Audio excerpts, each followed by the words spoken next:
On vint dire à David, « Voici les Philistins ont attaqué Keïla, et ils pillent les airs. » David consulta l'Éternel en disant, « Irai-je et battrai-je ces Philistins ?»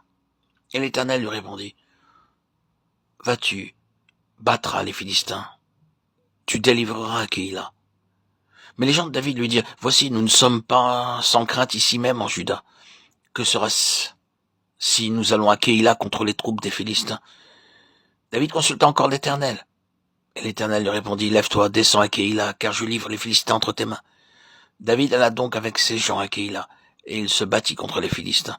Il emmena leur bétail et leur fit éprouver une grande défaite. Ainsi David délivra les habitants de Keïla. Lorsque Abiatar, fils d'Ahimelech, s'enfuit vers David à Keïla, il descendit ayant en main l'éphod. Saül fut informé de l'arrivée de David à Keïla, et il dit, « Dieu le livre entre mes mains, car il est venu s'enfermer dans une ville qui a des portes et des barres. » Et Saül convoqua tout le peuple à la guerre, afin de descendre à Keïla et d'assiéger David et ses gens. David, ayant eu connaissance du mauvais dessein que Saül projetait contre lui, dit au sacrificateur Abiatar, « Apporte l'éphod. » Et David dit, « Éternel, Dieu d'Israël, ton serviteur apprend que Saül veut venir à Keïla pour détruire la ville à cause de moi. Les habitants de Keïla me livreront-ils entre ses mains? Saül descendra-t-il comme ton serviteur l'a appris?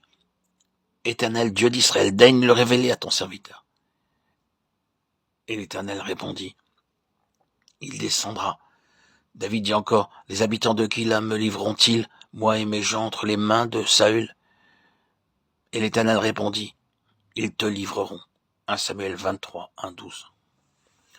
À ce moment-là, David apprit à rechercher la volonté de Dieu en toutes choses, en utilisant l'éphod, avec l'aide du sacrificateur qui était avec lui. Durant la période de l'Ancien Testament, le sacrificateur devait porter sur lui les choses suivantes. Une longue robe blanche par-dessus, une robe bleue, une tiare, l'éphod de 5 couleurs par-dessus, l'éphod, le pectoral, incrusté de pierres précieuses, à l'arrière du pectoral, 2 pierres précieuses, l'Urim et le Tumim. À l'aide de ces 2 pierres, le souverain sacrificateur pouvait discerner la volonté de Dieu pour le peuple. Jusqu'à nos jours, nous ne savons pas comment fonctionnent ces 2 pierres. Pourtant, nous savons qu'au moyen de ces pierres, le souverain sacrificateur pouvait connaître la volonté de Dieu pour son peuple. Et ici, dans notre texte, nous découvrons que David lui-même avait appris à consulter Dieu et à chercher sa volonté avec l'aide du prêtre qui portait l'éphod. David, ayant eu connaissance du mauvais dessein que Saül projetait contre lui, dit au sacrificateur Abiatar, « Apporte l'éphod. » Et David dit, « Éternel, Dieu d'Israël, ton serviteur, apprend que Saül veut venir à Keïla pour détruire la ville à cause de moi. » 1 Samuel 23, 9, 10.